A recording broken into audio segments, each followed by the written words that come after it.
bokkuñu xalaat bokkuñu fu ñu jëm ak moom tële mënoo dem bëggoo dem fas yéenewoo dem xamoo foo jëm réer nga bëgg a toroxal askan bi toroxal ay gor di leen jiiñ loo xam ne defuñu ko dama ni taxaw temm dafa jot il faut que nous soyons debout forts unis pour faire face à ce régime-là. Ce régime est un régime inaptocrate, est un régime incompétent, incapable de trouver des solutions aux problèmes des Sénégalais. Pour masquer son incapacité, il passe son temps à pourchasser, il passe son temps à vouloir détruire des opposants ou des gens qui s'opposent à lui. dama ni xeex dafa jot mbir mi nag fii jeetaayu gor la fii jeetaayu gor la ku dul gor doo fi teew fii la noble yi nekk fii la bañkat yi ne ñay comploté mbala di wut yoon wu ñuy def ba dugg mbala bëgg a créer un premier ministre fort hyper fort des DG fort ña nga fële. On n'a rien contre eux mais le véritable dialogue alternatif citoyen fii la dëgg di xew fii la dëgg di jibee fii ngeen di dégg loo xam ni dëgg la leneen lu ci gannaaw dëgg du dëgg dëgg mooy dëgg lu ci gannaaw dëgg du dëgg. dama ni li xew ci système éducatif mooy lenn 20 ans ngi ni enseignants yi di jooy di xeex 2022 la ñu signé accord yoo xam ni dañu ful salaire enseignants yi lui maa ngi ñuy toog mën na maa seede c'est un collègue enseignant c'est un syndicaliste comme moi. Nous avons signé un protocole d'accord avec le régime sortant qui a pratiquement multiplié les salaires des enseignants par 2. loolu kenn du ko wax ci kaw syndicat war nañ di ko wax ci kaw muy fës ñëpp yëg ko gouvernement bii doog a ñëw depuis bu mu installé woo ba tey tous dara naada tous dafa buñ ko ci mbébétu enseignant yi le décret 74 347 du 12 avril 1974 fixant le régime spécial applicable aux agents de l'État non fonctionnaires mooy décisionnaire bi décret boobu ba jamono ji ma lay wax di régime bi dem régime Macky Sall di dem décret bi pare woon na lu ñu doon xaar mooy appliqué ko mooy comme décret bi réeroon université ak waa SAES gouvernement bu tële bi bu incapable bi bu incompétent bi ba tey bi décret boobu mënu ko jëmmal mënu ko fulal mënu ko appliqué loolu mooy mbébétu enseignants yi tey gouvernement bi ñu ni ko bi nga excès fonction publique dafa am benn problème boobu depuis 20 ans mi ngi fi mooy tollole yemale liggéeykat yi payoor yi mën a yem loolu ba tey jii réglé guñ ko cette question de justice sociale gouvernement bi amul ci pexe day wër-wërloo ak syndicat enseignants yi di leen lay di leen wax loo xam di ko def tey bu waxee lii ëllëg mu wax leneen les lenteurs administratives maanaam kër yi nga xam ne mooy tënk carrière enseignants yi seen avancement ak seen jëmukaay kër yooyu day yéex ba tey am yéex te ñu nekk au 3e millénaire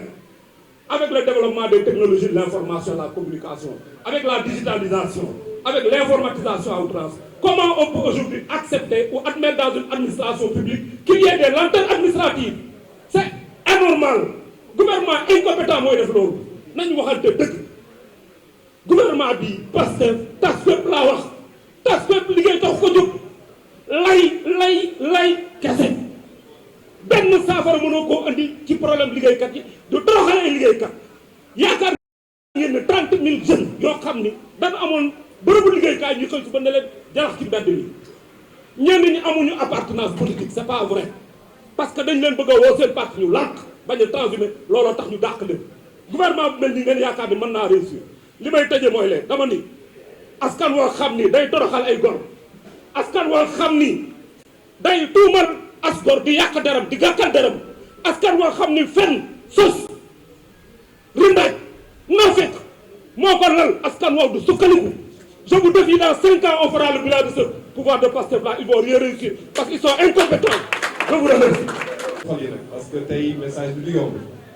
parce que lépp li nga xamante ne dañ koy wax dañ ko bëgg illustrer parce que yéen presse yi dara jomb leen bi ñu waxee que Sénégal am na 30 814 sénégalais yi nga xamante ni dàq na leen ci ay bërëbu liggéeykaay yu bëri génn nañu nee nañu loolu dëgg te li ma ci gën a métti si yëf yi ci biir penc ndaw réew mi dañ ko waxee fi nga xamante ni fu ñu dàqee ay ndaw réew ay député di peuple di tàccu di kontaan loolu moom ci gën a métti liñ ci yokk lan nee nañu sénégalais yooyu noonu duñu doon toog muy dox ñi nga xamante ni di doon toog muy dox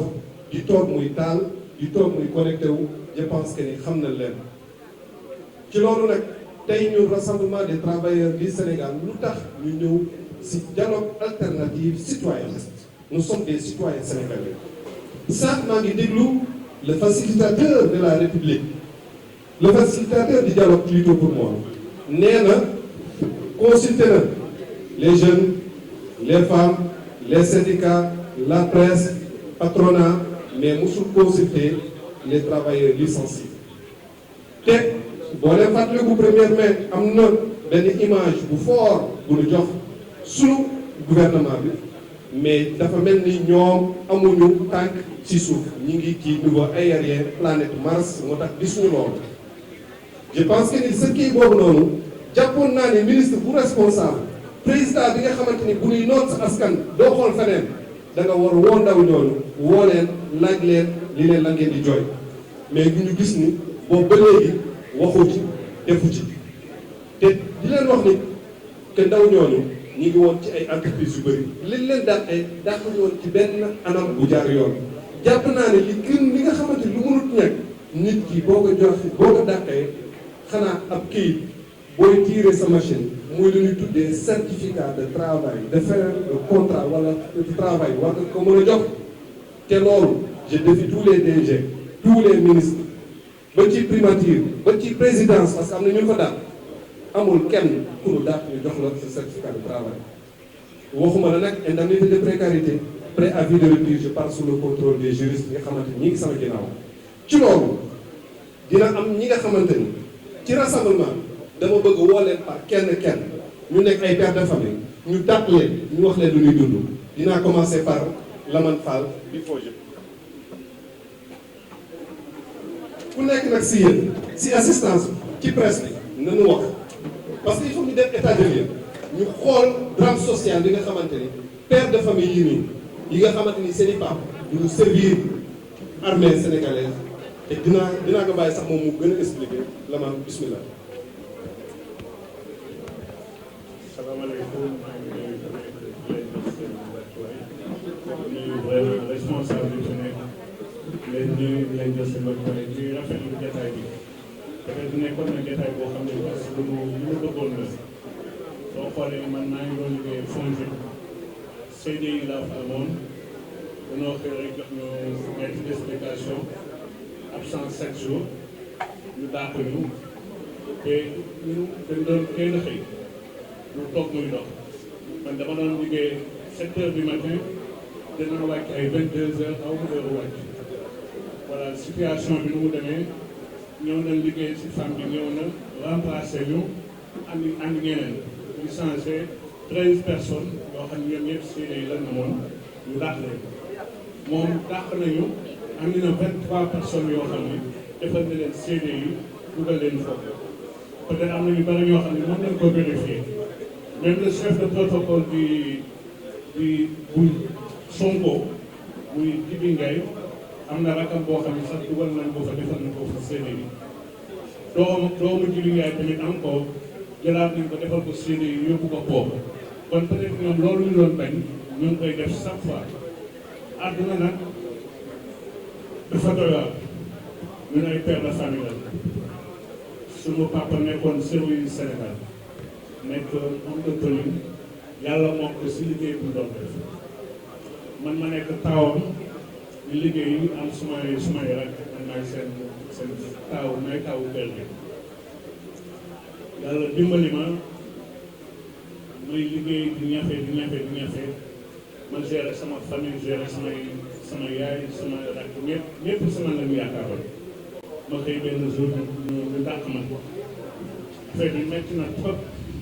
dàq nañ la amatoo loo dundalee sa njaboot yaa ngi daw bi xamatoo looy def ça veut dire que loo dundee sax sa njaboot amatoo ko li ngay sa location bi nga doon fay huissier day ñëw andi la papier huissier say courant bi nga doon fay say kër dañ lay kii say doom dàq na leen peut-être ñun maanaam torox nañu te loolu yëpp lan moo ko waral peut-être c'est parti laa nekk muy affaire laa nekk loolu moo tax ñu dàq ma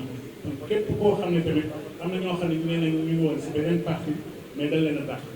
man affaire laa nekk te fly na sa nekk moo tax ñu dàq ma loolu mooy problème mais Sénégal doxewul noonu Sénégal nit ñi defe naa ni du ñu dàq ay nit ba pare dugal seen i nit yan loolu moom moo am te loolu moo fi nekk balaa ngeen di la gëm loolu ngeen dem ngeen vérifier ko nekk na si ñeen am na ñoo xam ne si génn nañ si àdduna am na ñoo xam ne génn nañ si àdduna si dàq bu leen dàq ndax ñu doon dundal seen papa yi seen papa feebar mënatul leen fekk seen papa yooyu mooy li leen doon fekkee si liggéey bu ñu doon liggéey lañ ko doon def mais mënatul leen fekk seen papa génn na àdduna am na ñoo xam ne génn nañ àdduna boo te lépp si dàq bu leen dàq moo tax ñu am na sama benn collègue boo xam ne su ma woon léegi ne ma benn ma ko te liggéey bu ndóol gi moo yor seeroon sa ñun ñëpp ay responsable la ay père de famille la mais am na lu bari loo xam ne góor moo ko ko tonxal nag tabaski baay bi ñëw amuñu lenn loo xam ne mën nañ ko dimbalee suñuy doom wala suñuy njaboot wala suñuy kii amuñu ko lan la ñuy def xaar moo xam ne ni loo jëndee ginaar pour rey ko sa kër sax amoo ko peut-être tooxal nañ ñu rey nañu am na lu bari loo xam ne chaque fois dama koy bëgg a wax peut-être suma collègue yi may àndal ñoo ko tax bëggoon naa taxaw ba ñu foncer femme bi génn ma doo ko bal mu dee yowoon nañ ma rey te maanaam dee naa quoi maanaam da ngay dox mais dee na adduna bi nag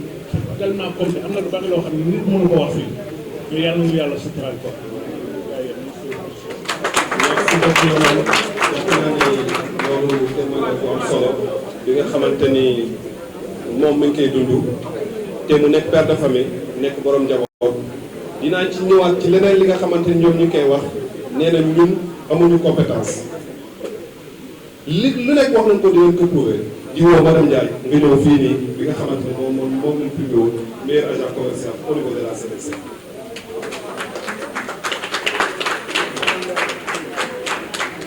ex-CGIS compagnie générale immobilière du Sahel boo xamante ne filiale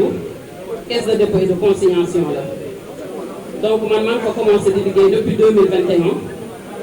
léegi ñu xëy un bon jour le 8 janvier 2025 sunu SG convoqué ma bureau ne ma y a une liste boo xamante ne dañu war a quitter société bi te tu en fais partie.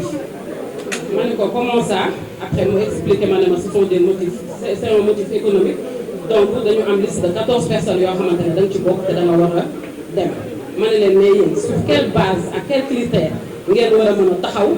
jël nit ñi ne da nga leen di xëy suba arrêté leen ci noonu comme man on m'avait primé meilleur commercial en 2024 janvier 2024 après le 8 janvier 2025 war a mën a ñëw tey di ma boole ci liste boo xamante ne si j'avais pas les compétences wala si je n'étais pas diplômé wala tey jii defuma fa awma fa performance boo xamante ne def naa ko tey jii ñu boole ma ci donc ma ñëw taxaw laaj ko ne ko loolu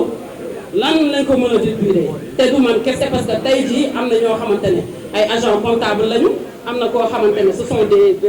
commercial la comme man am na ñoo xamante ne juriste lañu ñëpp a ngi fa woon ñoo xamante ne dañ leen a boole ci liste bi te xamuñu tey jii ban critère la ñu taxaw pour jël ko après ñëw ñu proposé la benn 1 an de salaire boo xamante ne ne la defar nañ chèque bi ba pare parce que ils ont pris un cabinet boo xamante ne moom moo def liggéey bi ñu ni la c'est à prendre ou à laisser soit da ngay jël chèque bi nga signé protocole bi nga dem soit signé woo chèque bi da ngay tu es exclu de la société de l'entreprise du moins loolu nga teg ko fan et au nom de quoi donc ñu xam ne dëkk bi nag comme dëkku yoon la ñun dem nañu ci yoon ndax dem nañu inspection du travail ba nga xamante ne wax nañu li ci nekk jël nañu def nañ phase de conciliation ñoom nanguwuñu donc ñu envoyé ñu au tribunal dem nañu le 5 mai bii passé ñoom ñëwuñu le 19 mai dem nañu ñoom ñëw nañu mais dañ ko renvoyé pour phase contentieuse le 2 juin waaw loolu daal laa amoon may wax vraiment ñu koy déplorer mu nekk loo xamante ne lu ñu métti la tey jii nag ñu ñëw pour nit képp koo xamante ne tey jii mën nga ñu cee taxawal ba ñu delluwaat jotaat suñu liggéey ñu jëlaat ko parce que tey jii injustice bii ñuy dund teguñu ko fenn ndax lu métti la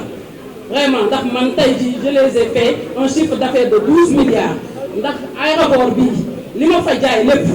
du benn commission boo xamante ne tey jii taxaw nañ nga fay la ko après un bon jour ñu xëy suba ne da ngay dem mais ba ñu ma dem mais tey jii na doon un départ négocié boo xamante ne tey jii da ngay waxanteeg nit ki mu def ñoom ñu def suñu proposition yow nga def sa contre proposition mais mënoo ñëw tey jii ñu jox la 1 an de salaire boo xamante ne dañ ci déduire sa préconso bi nga xamante ne amoon nga ko après fay ñëw say commission ñu ne la tey jii da ngay quitter entreprise bi au nom de quoi ak ñu teg ko fa maa ngi jégalu. Merci beaucoup. Bon, de toute façon mënoon naa ko continuer noonu mais temps bi dina gudd trop am na kenn ki nga xamante bi ngi ne sama ginnaaw en congé maternité moom tamit ñu dàq ko jigéen bi nga xamante ni dana nekk congé maternité nga ëmb ba 10 des lu dul quelques jours nga am doom defoo ko dara lu dul dàq donc ñooñu ñu mel noonu ñu ko defee ci bërëb yu bëri bu nekkul ay assassin ay lan la ñu ba pare di toog di reetaan ci loolu rek li ñuy wax rek mooy ñun pare nañ pour jàmmal ak ñoom di ñuy xeex ak ñoom tey nag di ñuy ñëw et on est à l'aise d'être à côté de ces gens responsables de l'opposition et on l'assume parce que le président de la République il est le 29 janvier le premier ministre le ministre de l'Emploi les 165 députés j'en profite nag remercier les députés de l'opposition en commençant par le président Thierno Alassane Sall le président Pape Djibril Fall ñi nga xamante ni wax dëgg yàlla duñu recevoir wax suñu revendication au niveau de l'hémicycle mais ñu gis ni am na kenn ki nga xamante ni dafa tuddoon boppam mur de lamentation mur de lamentation mooy Guy Marius Sagna jàpp naa ne bu ma demee RFTV bi passé nee na sax gis na suñu courrier bu mu ko waxee le lendemain dama ko relancé waat beneen deuxième courrier donc ça veut dire que lu ñuy wax yëpp waaw kon Cheikh ñëwoon nga def benn témoignage bu ndaw balaa may continuer ci loolu. il faut prendre en compte le timing vous n'avez que 10 minutes. salaamaaleykum maa ngi jégalu yéen di leen nuyu di leen jox seen wàccuwaay di jël nuyoo yi ko teg ci loxo kilifa yi toog ci taawal bi ñoom ñëpp di leen wax ni la question des licenciés dans l'administration publique et parapublique man dama koy appréhender sous l'angle de la volonté manifeste des autorités de violer la loi man axe boobu laa koy tege la moo tax ma ne dafa violer la loi mooy le code du travail dafa protéger le travailleur sénégalais qui bénéficie d'un contrat à durée indéterminée loolu excepté les cas yi nga xam ne il s'agit d'une faute lourde de l'agent ou bien l'agent présente des incapacités à exercer à continuer sa fonction ñaari condition la loi bi teg pour rompre un contrat à durée indéterminée muy le départ négocié beneen condition bi muy le licenciement pour motif économique code du travail dafa ne bu entreprise bi nekkee ci réorganisation wala ñoŋalaat kër gi wala entreprise bi am ay jafe-jafe ci wàllum koom loi bi dafa ne may na employeur bi mu rompre les contrats à durée indéterminée mais mu ne nag bu nekkee da nga bëgg a rompre un contrat à durée indéterminée dafa am yoon moo la tracé ce sont les articles 42 43 du code du travail mu ne l'employeur d'abord convoque le délégué du personnel woo ko ni kër gi dafa am ay jafe-jafe dañoo bëgg ñoŋal kër gi dañoo bëgg tàqalikoo ak ay employés ngeen jéem a trouver des voies alternatives notamment mu ne leen mën ngeen def le chômage partiel mën ngeen def un départ à la retraite anticipée bu ngeen amul solution yow employeur bi da ngay bind sous les 8 jours l'inspection du travail ne ko dama kër dafa am ay jafe-jafe dama ko bëgg a jubanti nan laay def ba dàq ay licence ba dàq ay employés respecté yoon mu ne ko moom am na 15 jours d'inspection pour trouver d'autres voies alternatives parce que loi bi objectif am mooy la protection de l'emploi bu amee 15 jours moom it gisul yeneen solution mu ne la ah mën nga dàq mais il faut il faut dresser la liste des gens concernés et fixer les critères objectifs li ma leen procédure ñu leen expliqué nii institution yi ñu nekkoon muy CRC muy le nga xam ne famille benn moo ko jiite respecté wu ko ndax li tax c'est simple dafa am ay booyam yoo xam ne ils n'ont même pas le niveau d'avoir un bac ay dañ ko tuddee ay doom am na ay agents yoo xam ne ñoom ak ñoom ñoo bokk parti politique moo tax ils refusent d'appliquer les critères objectifs bu appliquer critères yooyu boolem yooyu daf leen di génnee kër gi li may wax mën ngeen ko firnde bu fay recouper ces informations là. Ensuite l'autre option mooy le départ négocié nag li waa wax c'est simple na parti yi waxtaan ko jubóo bu ñu amee entente man inspection da ngeen may informer moom procédure bu ne si def si dara Fadel Keita dafa jóg option pour violer la loi quel que soit li ko ci jaral parce que ñoom ñoo jàpp ni ñoom ñoo yor doole bi ma leen di sensibiliser ne leen question wu licenciement yi la question bu nga xam ne le président de la République nous a servi un discours politique le 4 avril loolu dégg nañ ko mu ne ñi ñu dàq ci administration yëpp dañuy waxtaanoo ak yow ma ne ko déedéet ñi dàq CRC ak yeneen structure FONGIP amul kenn ku ci waxtaanal dañ leen jaay doole salfaane seen yoon. Maintenant à nos autorités ñi nga xam ne nous avons espoir en vous pour porter le combat des Sénégalais yi nga xam ne nii leurs droits ont été bafoués par une administration bu nga xam ne vraiment xamul lan lañ koy doyee parce que musuma gis njiit bu nga xam ne da ngay def xàjj ak seen ci sa mbooloo loolu mooy bàtt ma leen doon jaajëfal di leen wax ni ñu ngi leen di jaajëfal encore une fois yéen ñëpp seen présence surtout la presse di leen wax ni porter le combat des Sénégalais et des Sénégalaises qui ont été injustement illégalement licenciés de leurs fonctions parce que dañu am ay ambition parce que dañu am une coloration politique loolu tax ma ne les critères de licenciement sont des critères politiques amul benn critère objectif ce n'est ni un rapport ce n'est ni la justification d'un tribunal économique d'une institution comme la caisse de dépôt et de consignation ba pare nga bëgg a toog après nga ne yow def nga une économie de 100 milliards ñu ngi leen di jaajëfal encore une fois je vais pas tirer en longueur merci beaucoup. parce que tey